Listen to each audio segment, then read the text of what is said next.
Good afternoon, everyone. Welcome to this memorial service for Robert Goodland. My name is Brent Blackwelder. I'm President Emeritus of Friends of the Earth, and I knew and worked with Robert in 4 separate decades. Right up until the last year of his life, he was extremely active in the year 2013.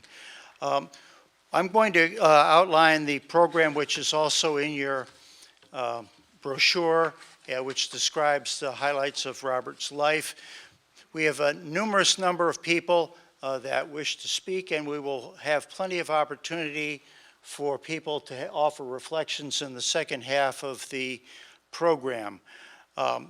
And what we are looking at now are a wonderful set of people who knew this astonishing human being who was such an inspiration to so many with his prodigious knowledge and ability to network and utilize contacts around the world and spread information.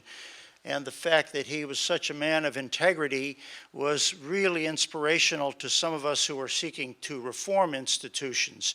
And to have someone from within who was able to talk to you, share information, tell you whether you were off course or not, but regularly communicate a broad vision of justice, fairness, and of looking at the urgency of protecting the earth and all of the creatures therein in a big vision viewpoint, a viewpoint which he practiced just as much as he preached. That was really inspirational through the decades, and he never let up on that. And so we have a wonderful set of speakers here that I will call on. We will be videotaping this session. I want to start now just by saying we have an outstanding and wonderful featured speaker, Achim Steiner, who is the Executive Director of the United Nations Environment Program and also a pupil of Robert Goodland. So we will begin with Achim Steiner.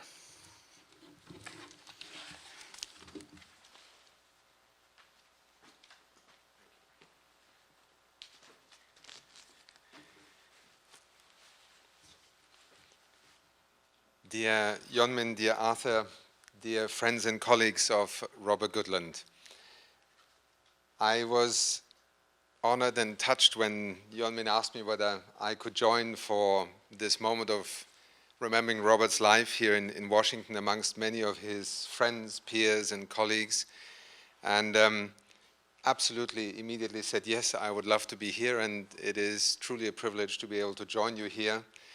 A moment in time when for many of us this is an intensely personal way of remembering Robert as a friend, as a colleague, as a mentor. And I still feel a little bit intimidated, I must say, if I look around this room and begin, in a sense, a set of reflections on Robert's life, because there are many of you who have been companions of his friends and also colleagues who have a great deal to say about his life, a great deal more perhaps than I can add to it, but I thank Yeonmin for having invited me, because in many ways my own professional life has built on the work of Robert in ways that often he never realized and will never know, because so often it takes a long time for things that somebody begins to do to translate into wisdom, knowledge, and opportunity for others to follow on. Robert graduated a year before I was born, which sort of put this in perspective again. I was born in 1961 in Brazil, a country that was very much part of forming his own professional outlook, influenced his career, and gave him perhaps that conviction that all of you, I'm sure, have remembered and have come into contact with over the years. That deep conviction that Robert was able to convey in ways like few other people can. And to me, when I received the news, this sudden and untimely news of Robert's passing away, the first image that came to my mind was of this extremely polite and compassionate gentleman who yet was one of the most fervent advocates for things that are right and for opposing things that are wrong that I have encountered in my professional life. That image is something that I continue to carry with me, because as many of you who have chosen in one way or another a route that does not perhaps assume the luxury of standing beside things that happen in our society, but rather accept the challenge of stepping right into the middle of it, out of conviction, out of opportunity to perhaps make a change. I think that is something that I associate deeply with Robert. As we remember him today, we also remember him not only in a very personal sense, we remember him in a community of professionals, in a community of practitioners, in a community of people who, in the broader sense, belong perhaps to a group of people, whether academics, whether in international institutions, whether in NGOs, or even in business, who believe that the responsibility of humanity for achieving a more sustainable path to development, for protecting our environment, not only in the sense of protecting it from the ignorance or the arrogance of people and society, but rather protecting the environment as something that is integral to the future of our well-being, to our lives, to our societies. In remembering Robert in that community, I think many of us realize that he has truly been one of those architects for much of what we today almost take as given. Robert entered time and again into arenas where, as an ecologist, but also as an advocate, as a pioneer, as an innovator, he was often the first to step into that arena. I know that the years in the World Bank, fulfilling professionally as they were, personally sometimes were very challenging. Sometimes being the lone voice in a sea of people who believe that you're actually getting in the way of getting things done is an uncomfortable thing to do. And what I admired most when I first moved to Washington, and seeing a number of you here who were part of inducting me into this world of not only Beltway politics, but more importantly in terms of the international development discourse in the World Bank. I see Mohammed here also, very much a friend and mentor. I met Robert as somebody who immediately struck me as a role model, deeply disciplined, founded in science, rigorous in methodology, stubborn to the point of making other people despair, but never, ever turning something into a personal issue, even if the opposite really gave every reason to be exasperated. Robert was, to many of us, I think, the antithesis of just a passionate advocate, although passion was so absolutely part of his professional life and his career. But his work never ever began with passion except in his own personal and private way. It always began with the rigor of the logic of science, the principled approach of rights, the willingness to not turn your eye away from things that simply shouldn't be happening, but for many reasons were considered expedient or justifiable. He always turned his eye exactly onto where the contradictions were the greatest, where the need to do something was the most intense. And being able to deploy this immense intellect that he had, this resilience to be able to be a person sometimes in a social ecosystem that considered him at best an invasive alien species, if I may say so, is something that I think is an inspiration to anybody who begins their professional career trying to be part of the change that we either believe in or that we are looking for. Robert was also uncompromising in ways that sometimes made it difficult, perhaps also for the institutions, but sometimes even his own professional networks with whom he worked. It is not that there were not debates and discourses and narratives in the environmental community where he parted ways with some of his closest colleagues. But I think the reason why many of us have made the journey here today is that in that interaction with him, even if he did not always perhaps agree on everything, we found somebody who opened our eyes, first of all, to another way of looking at things. Secondly, also to revisit our own assumptions, because many things that we hold dear, that we believe in, that we carry within us, may be based on very personal assumptions, experiences, but are not necessarily rooted in the evidence that is out there. And Robert always, at least in my perception and experience with him, took us back to the evidence. What is it that is actually before us? Don't look away. look it in the eye, and begin to ask yourself, where do you stand on this matter? I had the great privilege of being in Washington at a time when the World Commission on Dams was born, a field of work that Robert has shaped in so many respects, be it from the ecological perspective, be it from the perspective of resettlement, be it from the perspective of indigenous people's rights. Robert was, in many ways, the synthesis of an environmental movement that has still, in some respects, a long way to go to grow up, to mature. He stood for an environmentalism, in my perception, that will define how the 21st century will look at the environmental agenda of our time. Not just to protect, but to understand how environment is part of the DNA of life on the planet, not only in biological terms, not only in flora and fauna terms, but also in societal terms, in terms of how equity becomes part of a sustainable development path, how rights are not somehow a privilege, but the foundations upon which society can actually thrive. All of this I associate with Robert's not only journey in terms of his own life, but also with his intellectual and professional contribution that he has brought to a community of practice that far, far extends beyond the environmental community. I don't want to take more time because there are many of you in this room here who will be able to speak to his life, to your experiences with him. I just want to take this opportunity to thank Robert for the inspiration that he has been to so many of us, to the mark that he made on me as an individual, as a professional, and also to thank Yeonmin and Arthur for having had the strength and the energy in that such a difficult moment of having to part ways so unexpectedly, to have the opportunity for us to come together and to celebrate an extraordinary life, a life well lived, and a life that lives on in so many of us, and also in the institutions that he was part of and that he touched. Thank you.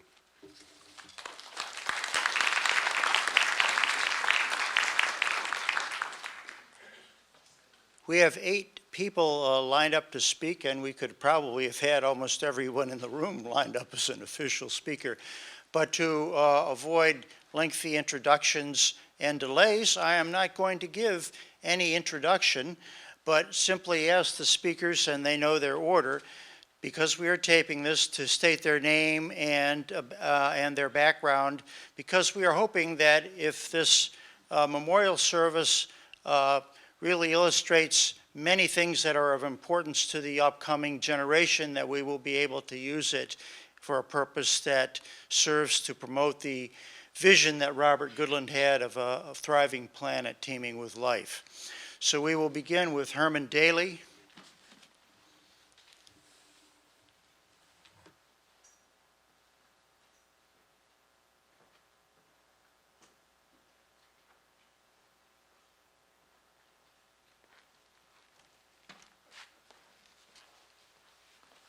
Thank you, Brent. It was my great pleasure to be Robert's friend for over 25 years. And for 6 of those years, he was my boss at the World Bank. And I can't imagine having a better boss. I've had some fairly good bosses in my life, but Robert was by far the best. Brent asked me to introduce myself, so I should say that I taught economics for 20 years at Louisiana State University, and then came to work for the World Bank. Basically, Robert hired me, I think, over many objections probably, but he did.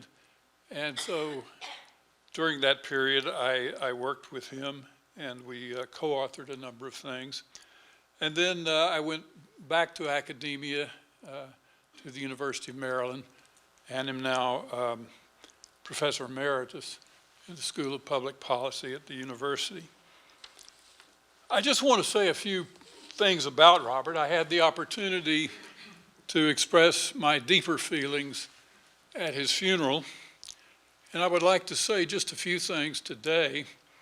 I guess the first one I should start with is to note on your little brochure, that you received, there are 3 photographs one of Robert in front of the World Bank, one of Robert in a canoe, and then a rather odd photograph of a tree with a sign on it and something written in the Thai language, but fortunately with a little English translation at the bottom. And the sign, and it says, "Cut down the forest of passion, but not real trees." Cut down the forest of passion, but not real trees. The location of this tree with its sign was adjacent to a Buddhist temple in Thailand, kind of a prayer garden or meditation path, I suppose, for the young Thai monks to walk and to meditate. And on many of the trees, there were similar signs posted with little aphorisms or koans to guide meditation and prayer. And so I had an opportunity to go through that garden. I was there on a mission that actually Robert had sent me on, along with many others from the bank. And it was a weekend, so I was delighted to have an opportunity to get out and away from Bangkok. But in walking through and sort of pretending that I was a Buddhist monk, looking at all these signs and meditating, I confess that most of them did not make a great deal of sense to my Western mind. But this one, this one went right to me like an arrow, and I think the reason it did was because it reminded me so much of Robert. And so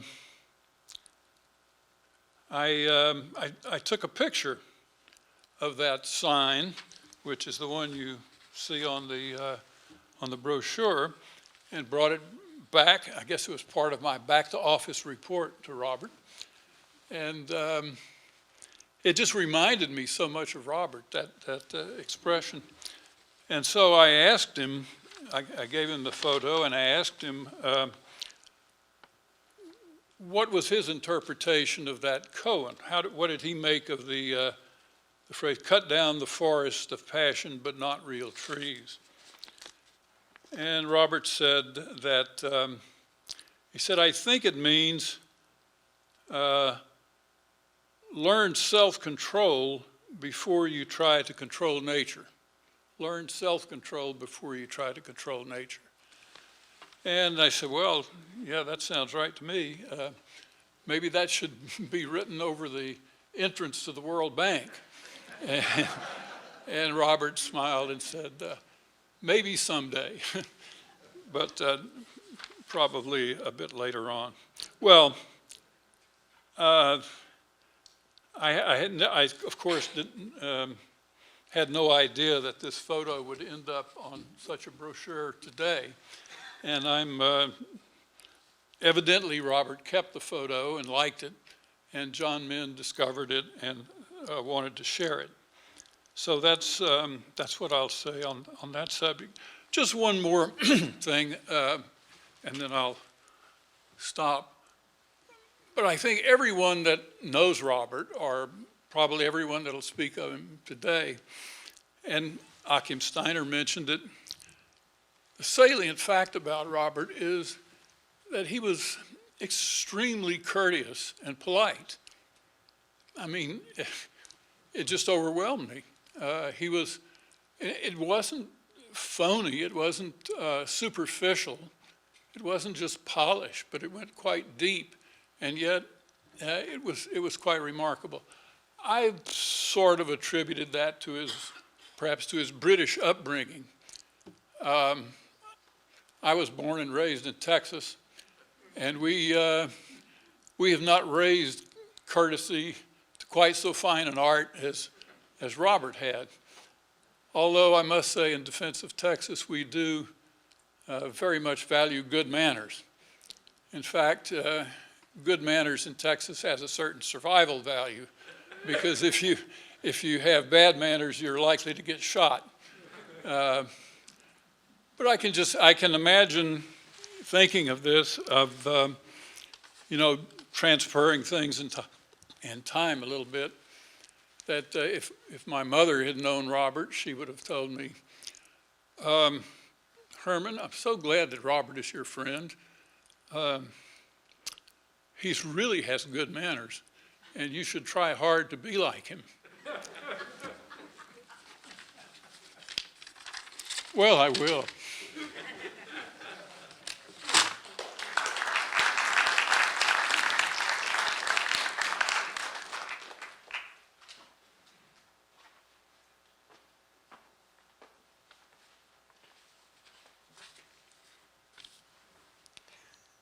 I'm Lee Talbot.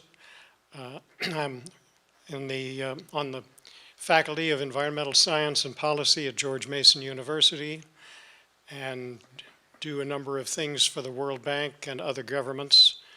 And in the past, I was, among other things, Director General of IUCN and head of environmental sciences at the Smithsonian, and with the President's Council on Environmental Quality for 3 presidents. And in between, I've worked on environment in about 134 countries. I've had the privilege and very great pleasure of walking with and working with Robert as a friend, close friend, for something like 50 years. And we've walked and worked on probably 4 or maybe 5 continents. What I'd like to do this afternoon, briefly, is to some degree continue in the same way that the 2 previous distinguished speakers have, and share something of the personal side of Robert through a few vignettes. Robert always tried to help and promote other people. I never heard him brag or try to promote himself, ever. He loved to bring people together, often in parties at his home. Back in the 60s, before he had the great good fortune to meet and the great good judgment to marry John Min, he had an apartment near the National Zoo. And in long evenings there, in addition to listening to environmental discussions, you could occasionally listen to the wolves howling. Later, with John Min, he then moved to lovely houses in McLean, and he took his parties with him. Robert's guests at these parties were an eclectic lot. They ranged from button-down World Bank or White House types to academics to often rather scruffy activists. The common bond, and when you sat and looked around the room with a number of these folks, you wondered what in the world brings them together. But the common bond, 1, was Robert, and 2 was all of our broad concerns with environment and with indigenous peoples and people's rights. He often used these parties, as I mentioned, he loved to promote people. He often used these parties to welcome visiting environmentalists from all over the world, and also to celebrate the publications or other achievements of some of his guests. There was always enough, perhaps more than enough, to drink, and interesting eatables. However, I think I should say that since he married John Min, the quality of his eatables has gone up exponentially. He was a confirmed vegetarian, but he always made sure that his carnivorous friends had something to eat also. He was not a joiner as such. In fact, I don't know what NGOs would have claimed him as a member. But at the same time, he was a marvelous source of inspiration, enthusiasm, information for people within in NGOs ranging all the way from activists to think tanks. When he was with the World Bank first, he was, as Achim indicated, the only environmentalist in a group of about 10,000 economists, managers, engineers, and other World Bank types.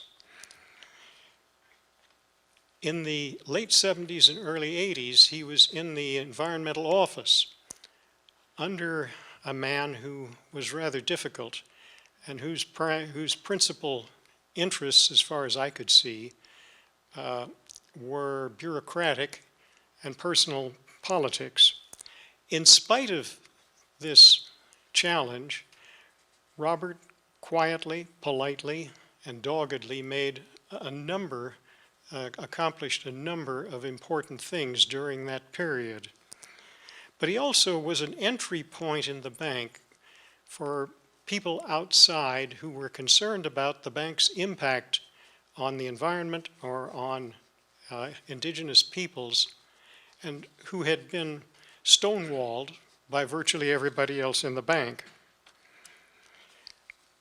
As members of the panel of experts for the 250-meter-high Ertan Dam in China, Robert and I wanted to see what and who was going to be affected by the 150-kilometer-long gorge that was to be drowned by the dam.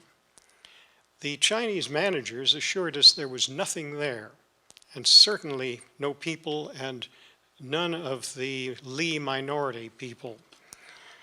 Well, to see for ourselves, we took the next 3 days and walked the 150 kilometers and spent both nights in villages of the Li minorities.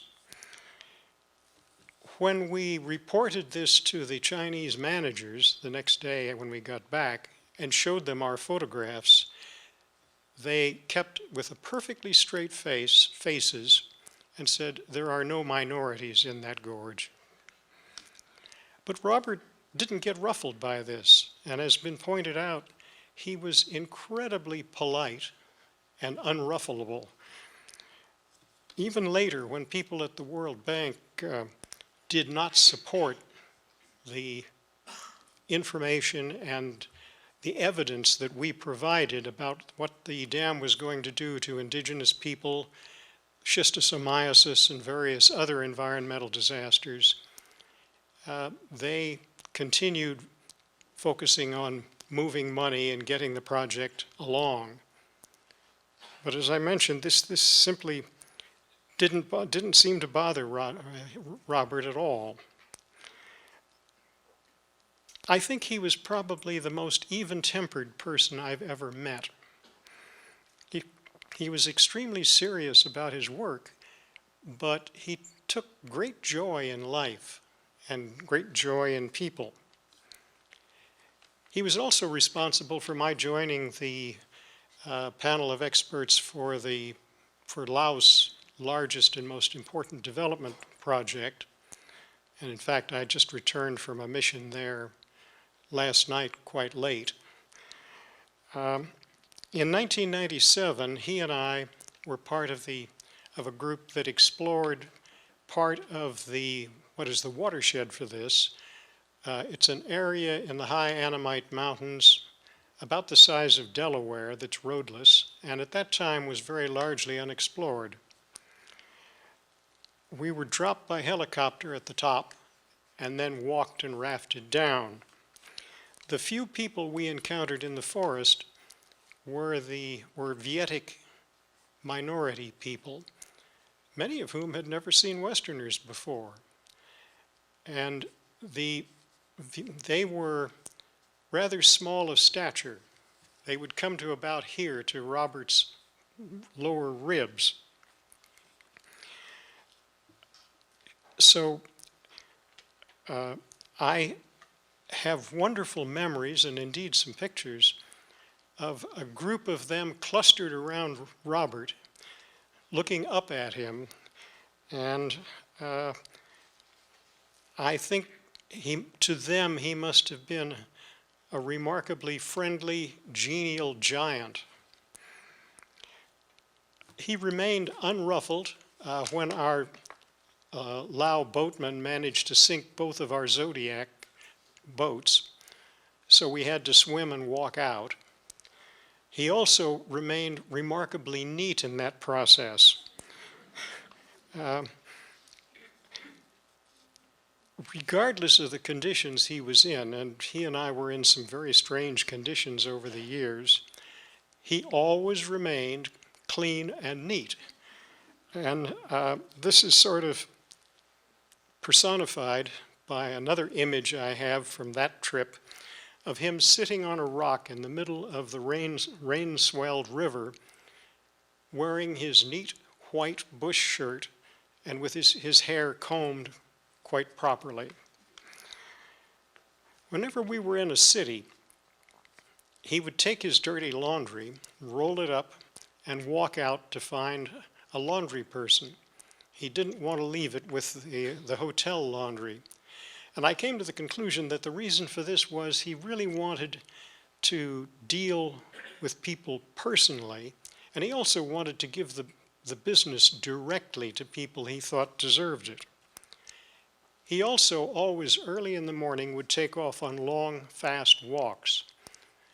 But he didn't limit this to foreign cities and strange places, because Marty, my wife, and I have treasured memories of walking with him and John Min in parks nearby here.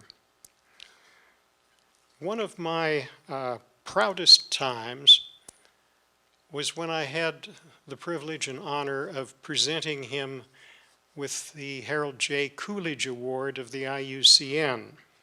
This was at the IUCN Conservation Congress in Barcelona in 2008.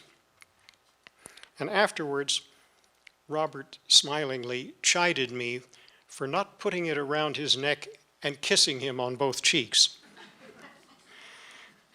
Robert, his humor, his integrity, his generous spirit, his enthusiasm, warm heart, and wise counsel, he will be sorely missed.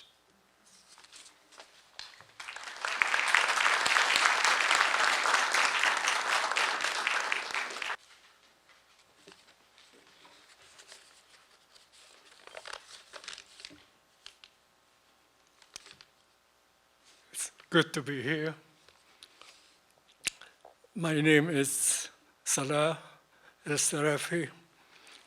I was a colleague of Robert at the World Bank, and I have known him for nearly 30 years, and I can't compete with Brett or other people who have known him longer. But I have known him very well indeed. I had great difficulty trying to structure my address today. And I tried in many ways. Then I thought I will just say anything. There will be other opportunities to speak differently about Robert. The things I want to impress, what impressed me about him was the wide range of his interests.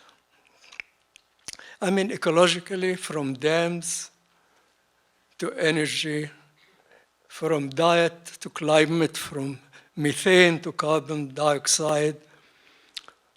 Robert sorted out causes and effects, influenced thinking, and paved ways towards remedies throughout. He was on the side of the poor, the disadvantaged, the austees from World Bank projects. He was especially proud of having managed to get the term austee into the new Oxford English Dictionary through his Goodland connections with the enterprise. Austie was something which he really cared for. His sympathy extended to sentient animals, natural resources, of course, and developing countries in general. Little wonder he had many adversaries. But there is an angle on Robert that might be missed amidst this distinguished gathering of environmentalists who have come to recall his work and life. And this is his deep distrust of economists, tempted gradually to be less intolerant. It is not just their obsession with growth, which many distinguished economists have lately distanced themselves from, but an almost innate suspicion of economics that really lingered with him. He was amused and fond of repeating a line I told him from James Mead, an economics Nobel laureate, to the effect that all his life Mead had striven to become an economist, but common sense would insist on butting in. Gradually, Robert lowered his resistance so that the 1992 Island Press book, which you will find on the table, orange color, called Population, Technology, and Lifestyle, edited jointly by Robert Herman and myself, contained 2 chapters co-authored by economics Nobel laureates Heuvelme from Norway and Tinbergen from the Netherlands. However, his distrust did not carry over to asking me to produce a joint paper with him, urging the internalization of CO2 costs in project analysis. It is often his tacit role, hidden and not clear, as a shepherd of many environmental initiatives that is remarkable. It's remarkable. I may just cite one which concerned me. I had written on the depletability of fossil fuels, and with his refined sense of relevancy, he asked me to join a then ongoing World Bank UNEP collaboration on the environment in the 1980s. And this evolved into a quest to reform the United Nations system of national accounts. In retrospect, this initiative has not been as successful as we had hoped, though much seems to be conducted ostensibly in the same vein nowadays. As an aside, I marvel how the World Bank, now formally a sponsor of the new system of national accounts, can expect the GDP estimates of its poorest clients, so dependent on primary production, whose natural assets are being liquidated and sale proceeds are counted as income. It is really, truly amazing. Robert's optimism was amazing, as he set out repeatedly to convert incoming World Bank officials to greenery. He did not exclude Larry Summers or Paul Wolfowitz, who were obviously well beyond redemption. I recall in particular a dinner Robert and John Main hosted in their home for Larry Summers when he came as the World Bank chief economist. But of course, that was a wasted supper.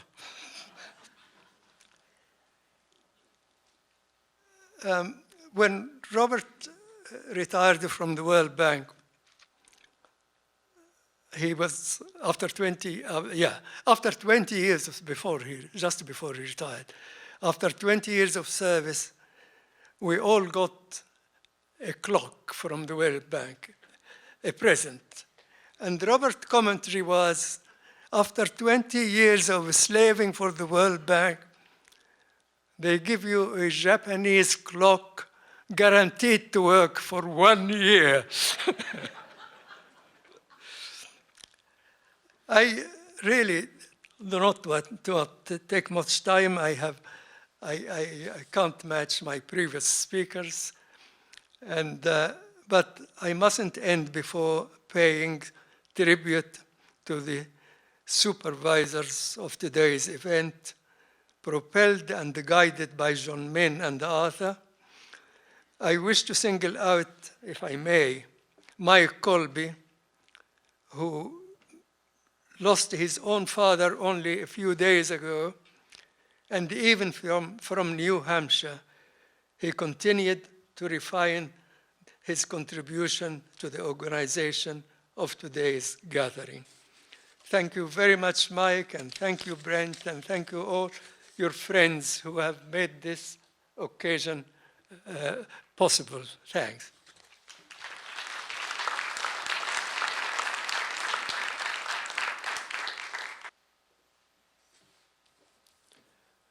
I am Les Brown. Have spent the last 50 plus years here in Washington with one think tank or another. Started the World Watch Institute, I think, close to 40 years ago, and then more recently, the Earth Policy Institute. So I've been a permanent resident for close to a half century now of Think Tank Row on Massachusetts Avenue.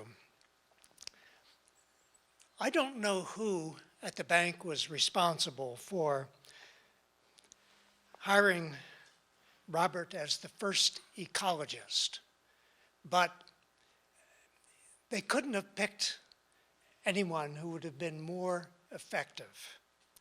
It was a real casting, a real score in casting and getting the right person in the right position at the right time.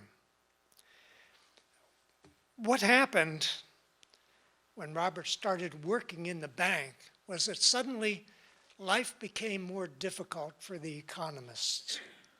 They not only had to deal with economic theory, which they're very comfortable with and like to wrap themselves in, but they were introduced to something called the principles of ecology.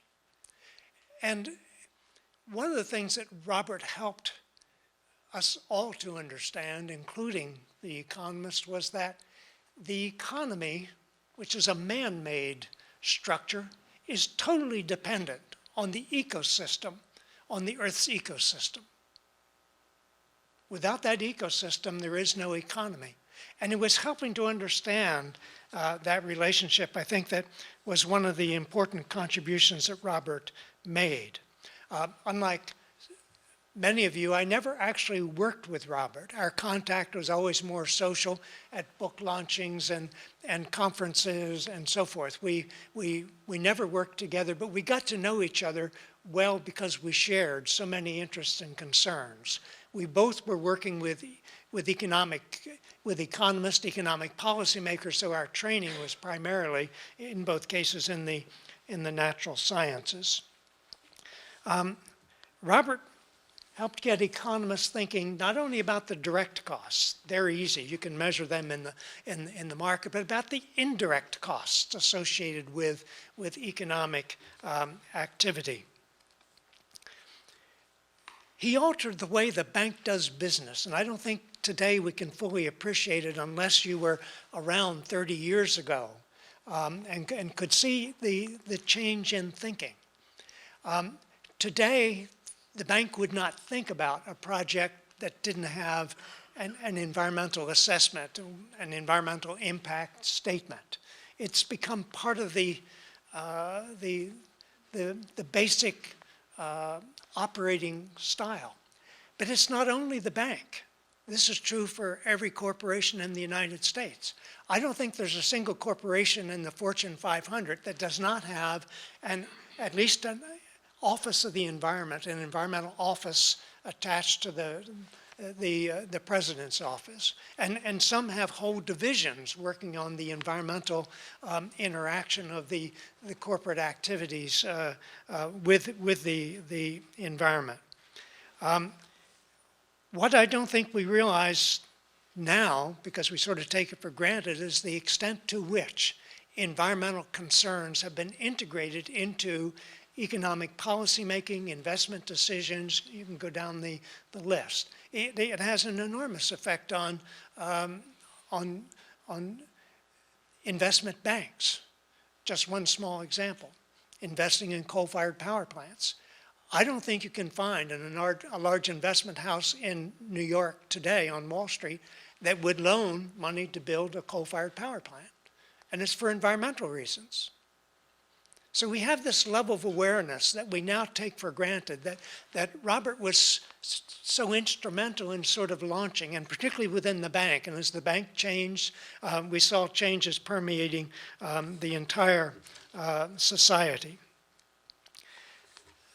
The concept of sustainable development has its roots in ecology. It didn't come from economists. It has to do with carrying capacity of natural systems, whether it's grasslands or forests or aquifers of soils. And it's this concept that has led to an enormous change in thinking. My lasting image of Robert, and we've been in many gatherings over the years, was I don't know of anyone in an audience who more often when things opened up at the end and one could take the floor, would take advantage of it more than Robert would. Sometimes to ask a question, sometimes to challenge a point, sometimes to add additional information. For example, in talking about the world food prospect and talking about demand, we talk about population growth and rising affluence. And Robert was quick to point out that we often talk about how to slow population growth, how to stabilize population, but we don't talk about where we live on the food chain and what we need to do. And what he liked to point out quite rightly was that many of us in the more affluent world are living very high on the food chain, much higher than is good for us and much higher than is good for the planet. So it's a win-win situation when we move down the food chain. We become healthier and the planet becomes healthier because we lighten the pressure on the resources. But if I have this one lasting image of Robert, it is being in the audience and always having a question or an additional point, always fully engaged with the issues, being not in a passive way, just sitting and listening and maybe taking a few notes now and then, but actually responding to speakers and intervening when appropriate to flesh out points and help us to better understand the relationship between the economy and the environment. This was his, I think, great contribution, and we are all indebted to him for that. And I thank Robert for that extraordinary contribution. He's done more to bring economic and ecological thinking together, to integrate them, I think, than anyone on the planet. Thank you.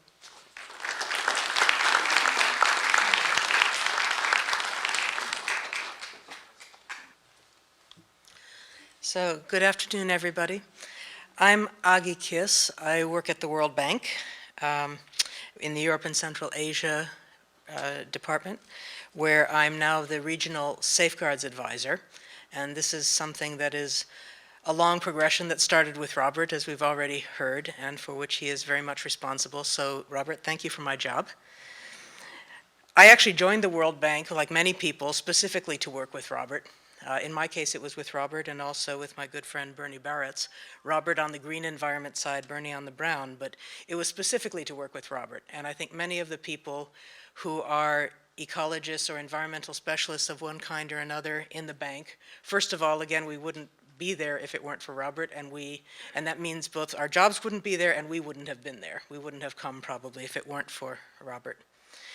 He was a truly inspirational role model there, of course, both challenging as well as inspirational, and a very generous and a very gracious mentor. One of the things that he did to help sort of launch me on my way was to invite me to contribute a chapter to a book called Race to Save the Tropics. I wrote one chapter of that. And frankly, I was a bit in awe of the company that I was in, my little chapter in that chapter with some people that I admired and had heard of for many years. So that was maybe the first time that Robert put me into company that I was in awe of. This is maybe another time.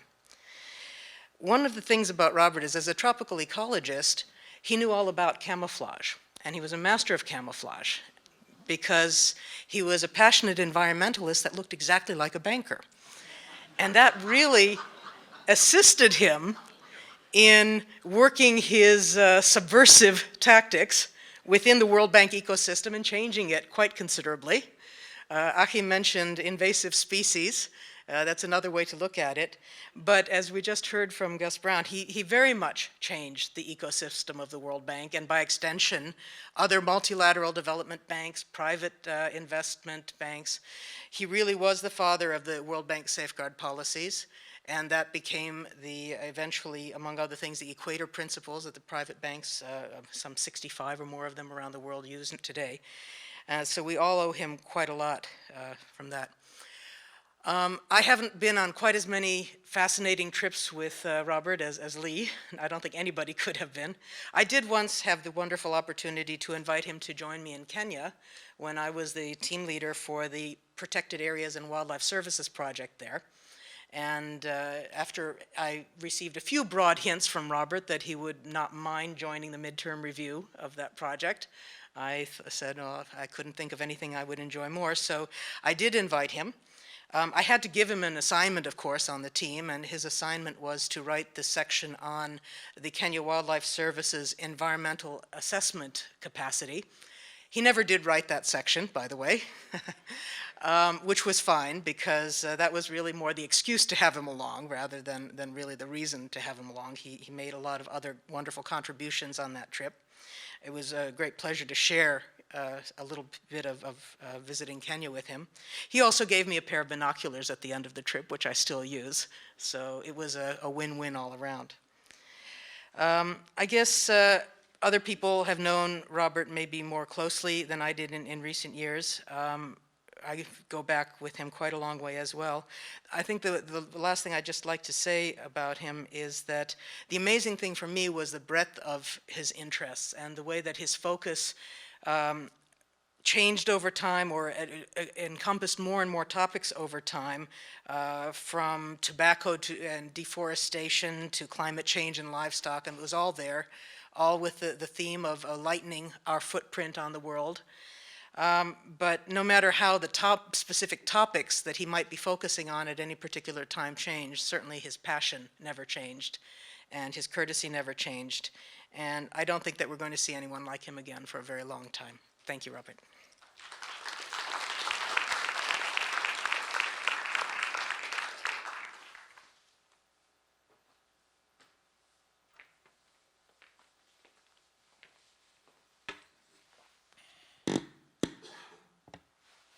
My name is Mohammed Al-Ashwi.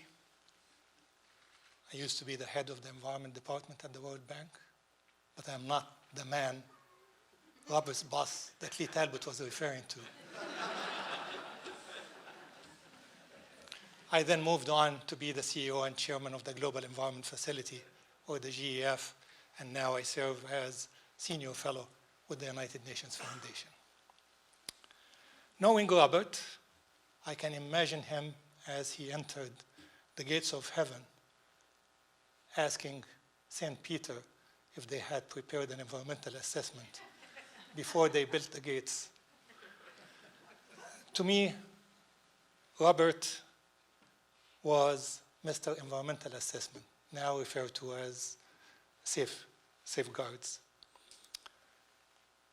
That's the side of Robert that I have known firsthand. Others have reflected on his other sides as well, and he had many sides as far as the environment is concerned. I joined the bank in May of 1991 as the head of the environment department. The department then was weak and ineffective, but it had a handful of superstars. One of them was Robert Goodland. Herman Daly was another. It was no coincidence then that Robert Goodland and I joined forces immediately to introduce world-class environmental assessment guidelines at the bank. Robert had been fighting for years when he was by himself and the others that he brought on board to convince the bank that they should assess the impacts of their large development projects. And his recommendations were not heeded. Large projects like the big dams in India, the roads and deforestation in Brazil, like the mega transmigration schemes in Indonesia.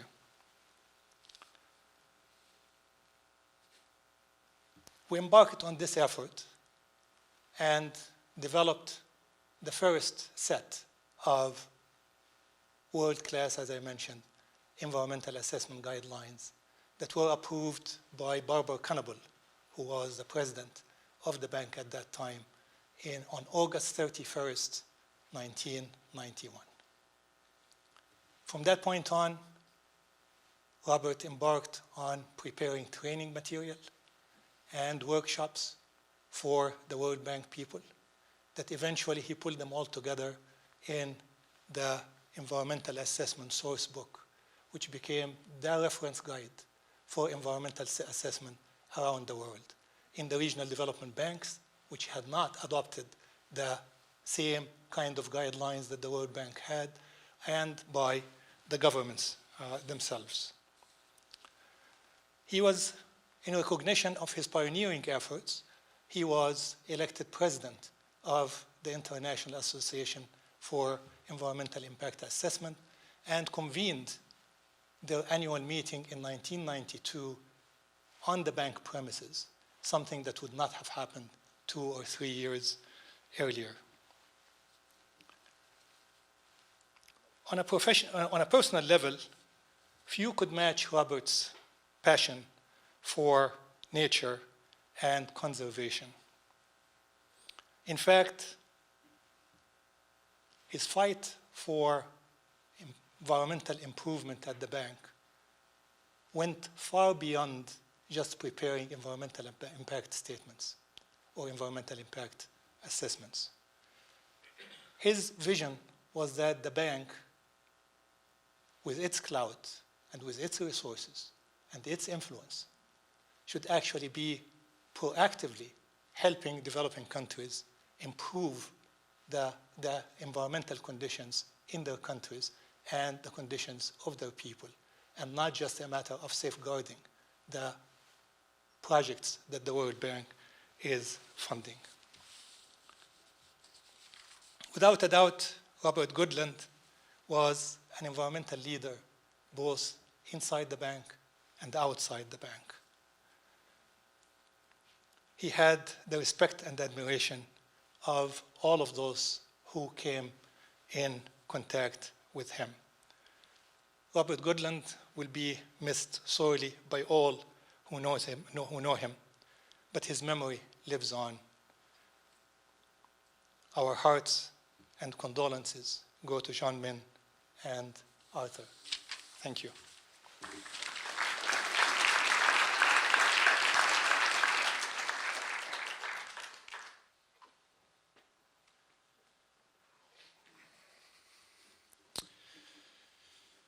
Good afternoon. My name is Frank Hawkins. I'm the director of the IUCN office here in Washington, D.C. And I was a scruffy activist in days gone by, a field man with longer hair and, well, more hair and longer hair, and a lot of mud on my boots in the days when I was working in Madagascar on the Environmental Action Plan. I'm now what you might call a conservocrat, and I come here to bring words of respect and gratitude from IUCN, from the world in which I live. In IUCN, a great deal of what we do is founded on the inspirational leadership of Robert Goodland. The tone of the messages that I hear, the tone of the dialogue, the discussions that I hear in the World Bank, in Washington-based institutions, in Gland, a great deal of it depends on Robert's ability to create the opportunity for us to say those things. And I think that's a really remarkable thing to have done. I'm absolutely in awe of the ability he had to make the kinds of changes that he did. And that leads me to make two remarks about the way in which I've interacted with his influence. I didn't meet Robert, much to my sadness. The first one was when I was working on the Environmental Action Plan in Madagascar about 15 years ago, a great deal of which was supported by the World Bank. Many of the people who came from the World Bank, they would basically fall into two categories. One category of people, of manager from the bank, would come with a very strong glint in their eye, a sense of purpose and some zeal, and they would talk about how it is that what the work we would do would improve the situation for the environment. And you'd hear the story of this chap, Mr. Goodland at the bank, who'd given them the opportunity to do that. I have to say that the other contingent of people from the bank were the task managers who were focusing on aspects where you had to apply safeguards, and they had a considerably different view of the situation. But overall, the message was, things have changed, and this is the way that the World Bank can intervene in a place like Madagascar, so sorely in need of that kind of support in both ways. Much of that was due to Robert Goodland's influence on the way that the bank intervened in a country like that. The second place where I've been exposed to what he created, as Lee said earlier, is in how it is that the safeguards are now undergoing a review. What we try and do within IUCN is to pull together, to convene a body of people to talk about how it is that the collective views of the conservation community can be brought to bear on how it is that the new circumstances in which the bank is operating can integrate the value of biodiversity into how those processes work. And that's a new challenge, and I think it's moving in a very interesting and new direction, but we wouldn't even be able to do that without the precedent that was set by the work that Robert and his colleagues did. And it's a very, very big challenge, but I'm delighted to be able to contribute to it in whatever way I can. So thank you very much for having me here today. It's been a real privilege to be able to say these words.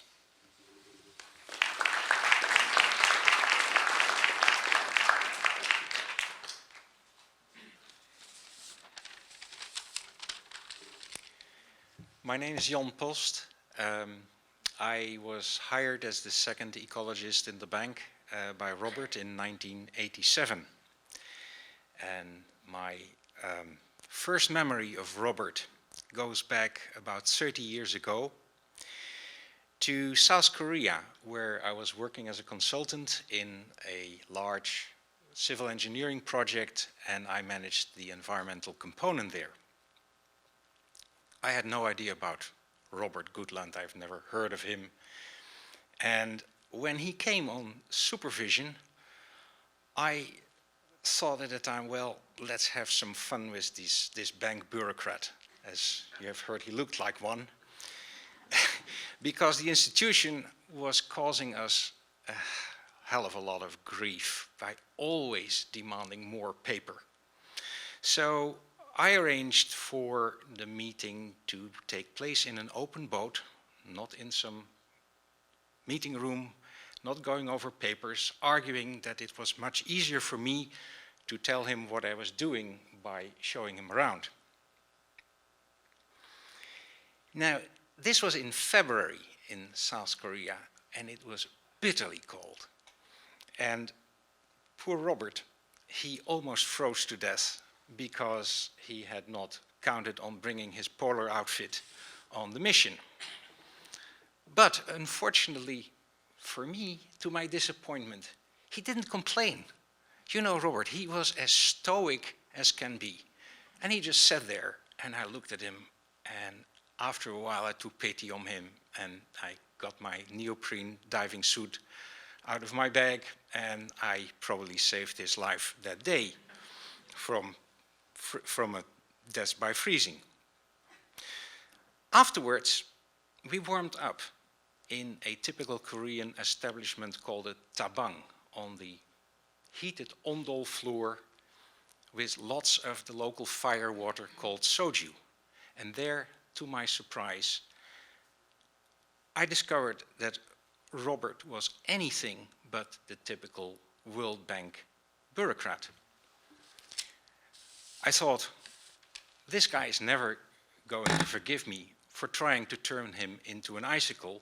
So it was to my utter surprise that sometimes later I received a message from him asking me whether I would apply for a job in the bank. And I did, despite the fact that I was perfectly happy where I was, for practically the only reason that by then I had discovered that this guy was one of the world's foremost ecologists, and I was looking forward to the chance to work with him and learn from him. Unfortunately, the bank soon went through its infamous reorganization, and as there were only 2 ecologists in the bank, one was going to operations, that was Robert. I was placed in the center. And in retrospect, I spent a lot more time with Robert drinking beer than working with him. That in itself was not so bad because, as I said, I wanted to learn from him, and discussions over a beer often go much deeper than are possible in a more formal environment. In the process, Robert also became my very good friend. Still, if I think about Robert, it's not easy to characterize Robert as a person. Sometimes he was a complete enigma to me. It would be a lot easier to list all his worldwide renowned achievements, but I won't do that. You can read that in his printed memoriam. I think what made Robert tick was a deep concern for the world and its inhabitants, biological as well as human. And I think there he stood out. He distinguished himself from many other biologists who are only concerning themselves with the environment and the biological part and not the human part. To me, as a pure sang ecologist, that puzzled me sometimes. And I give you an example. One day I get a phone call from Jan Min. Yeah, Jan, we have just discovered a snake entangled in a net around the swimming pool. And Robert has to leave in a hurry, and he said, well, maybe Jan wants to see the snake, but if you have no time, I'll get a pair of scissors and I cut it loose. I said, Jan Min, I know very well where you live. What kind of snake is it? Oh, no, it's probably a water snake because it's by the swimming pool. I said, Jan Min, keep your hands off this snake. I'll be there in 10 minutes. And sure enough, it was the biggest poisonous copperhead I've ever seen. Robert was kind and considerate. Lee has already mowed a lot of the grass in front of my feet, as we say in the Netherlands, in this respect. And I was always in awe of him, how when he brought people together. He had his famous high teas, where he and I drank very little tea. And it struck me how he always put other people in the limelight. It was never about him. He organized it because somebody had published something, somebody had written something or gotten a reward. Robert put those people in the limelight. When he chaired a meeting, you could be sure that everybody got his or her say. And at other times, he seemed to be on another planet with his thoughts. I'm sure that from wherever he is now, he looks upon this crowd of his friends that meant so much to him, thankful, as we all are, for the life he has had and the role you all played in it, and with a particularly loving smile to his wife, Yeonmin, and his son, Arthur. Thank you.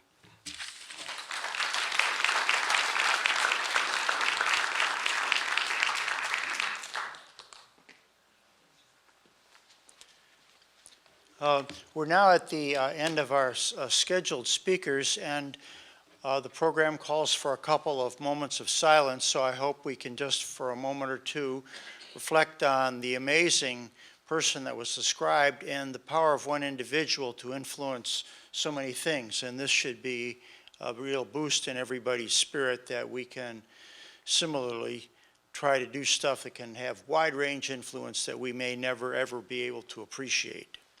So let us take a couple of minutes in silence.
Now, we are going to turn in the second part of the program to observations and reflections from the audience. And at the completion of that, there is a reception upstairs.